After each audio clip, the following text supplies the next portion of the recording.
Soviet Premier Molotov went to Berlin to discuss the post-war world order.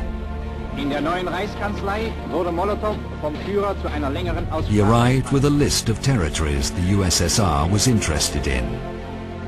While Hitler and Molotov were discussing it, the other Soviet comrades enjoyed the company of Goebbels, who must have talked about the advantages of Nazism, because it was the Soviet Premier Molotov and not Goebbels who warned the West not to fight Nazi ideology. More than that, in his address to the Supreme Soviet in the Kremlin, Molotov declared that fighting Nazi ideology was actually a crime. It was published in all the largest Soviet newspapers. Later, that page will disappear from the public libraries of the USSR, along with many other pro-Nazi statements of the Soviet government. But why was fighting Nazism a crime in the Soviet view? Because mass killings and concentration camps were based on that ideology. Work makes you free. The Nazi camps. Work is an honor. The Soviet camps. If someone wanted to fight the ideology behind it, he would end up fighting the Soviet regime too. Molotov knew it. After all, he was the one who personally monitored the extermination of 7 million Ukrainians. Himmler monitored extermination of Jews. Both men agreed that for the common good, certain groups simply needed to be killed.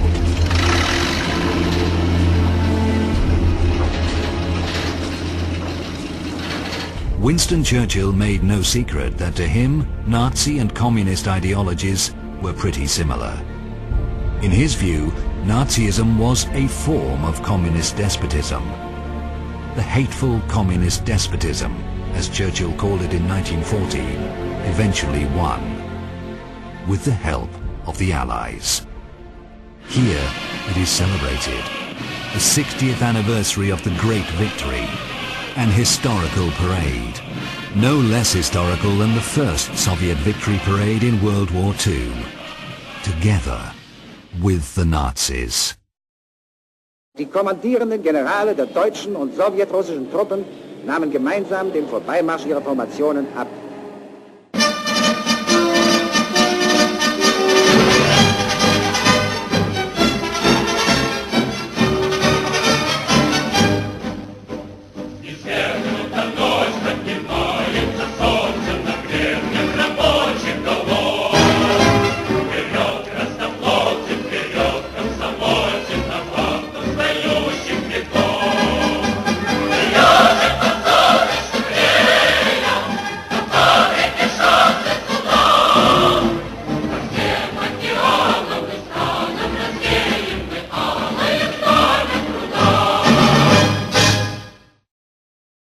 The Soviets never emphasized that they were parading under the Nazi flag.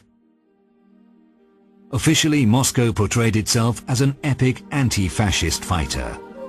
Many people believed it.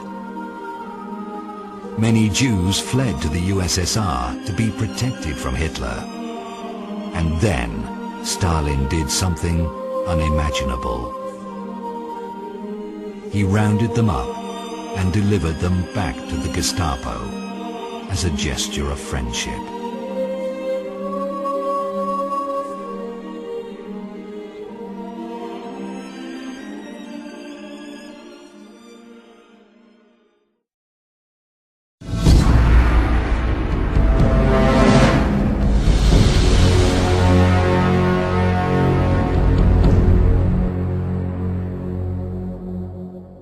Take a look at this footage again.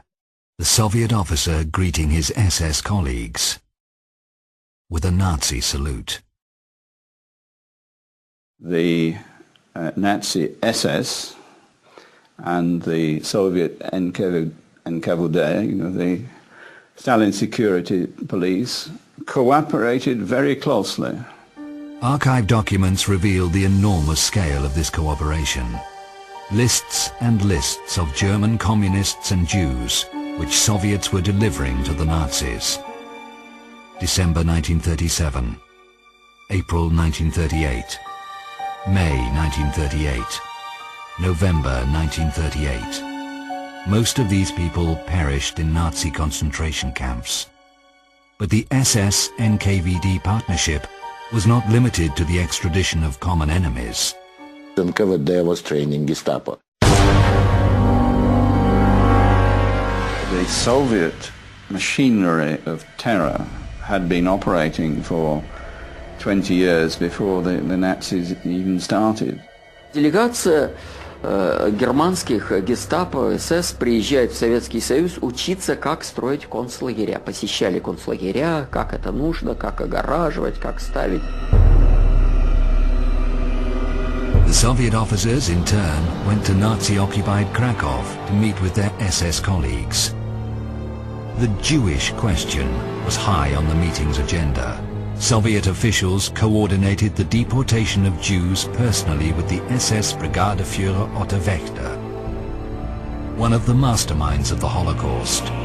He moved the Jews to the Krakow ghetto and later arranged their extermination in gas chambers.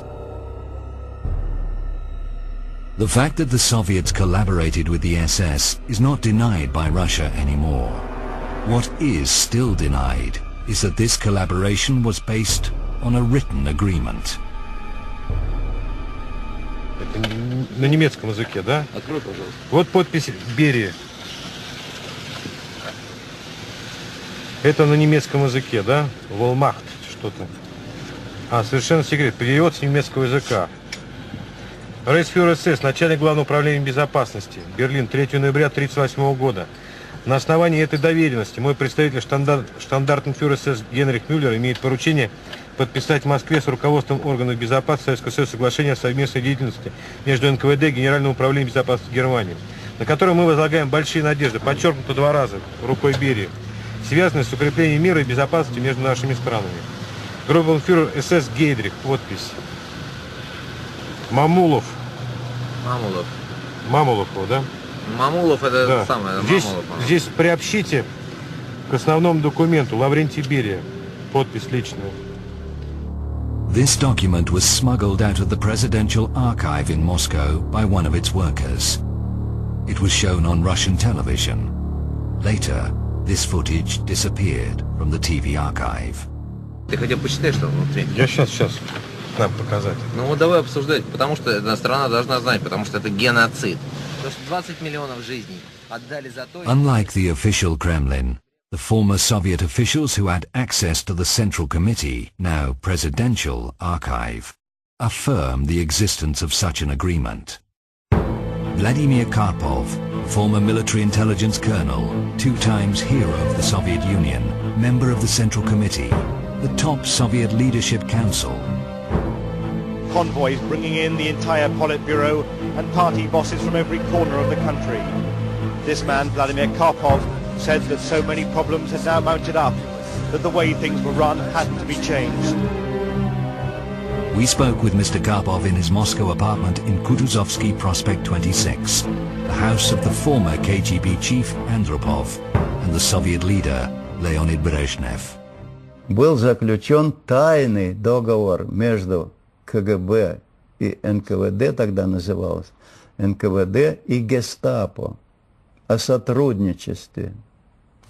Тоже меня, значит, обвинили, что это чепуха, и такого не могло быть. Мы интернационалисты, мы не могли, значит, заключить такой договор. Вот это совершенно противоречие между тем, что сталинский режим – преступный режим, а во внешнеполитической области вроде и неприступный. Понимаете, тут, если он преступный режим, он во всех областях действует преступно, в том числе и во внешнеполитической. И это надо признать раз и навсегда. But Moscow does not accept it. It does not accept the criminal nature of the Soviet regime. Any documents revealing it are usually declared fake, like the secret protocol dividing Europe. Interestingly, in this case, the Kremlin's denial is supported by one Western historian, David Irving, more famous for his denial of the Holocaust. But why would he deny the authenticity of this agreement? We can only guess. A quote from the document. Органы НКВД возлагают на себя обязательство предложить советскому правительству программу по отстранению лиц еврейской национальности от органов власти, о запрещении использовать евреев и лиц, происшедших от браков с евреями в области культуры и образования. Вот подписи. Начальник Главного управления государственной безопасности Народного комиссариата Берия и представитель начальника Главного управления безопасности Германии штандартенфюрер СС Мюллер. Вот его подписи, вот печать. Sounds quite shocking.